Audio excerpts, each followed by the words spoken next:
Polisi memastikan tak ada korban jiwa dalam kecelakaan ambulans membawa pasien yang bertabrakan dengan truk Fuso N di Jalintim Palembang Betung KM 23 Desa Mainan Kecamatan Sembawa Kabupaten Banyuasin, Jumat, 17 Mei 2025, petang. Meski demikian, sopir ambulans mengalami patah tulang di kedua kakinya sehingga harus menjalani tindakan operasi. Kasat Lantas Polres Banyuasin AKP Suwandi mengatakan, kecelakaan berawal saat ambulans Toyota Hiace BG 9796BZ yang dikemudikan Ridho Alfarizi datang dari arah Betung tujuan Palembang. Mobil ambulans yang dikendarai Ridho Alfarizi membawa pasien untuk ke RSMH Palembang.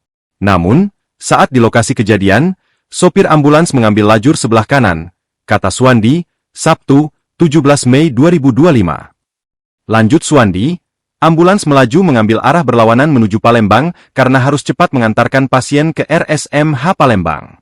Tiba-tiba dari arah berlawanan datang truk Fuso Nopol BA8852GA yang dikemudikan Ihsan. Karena jarak yang sudah sangat dekat, sehingga tabrakan tidak bisa dihindarkan lagi.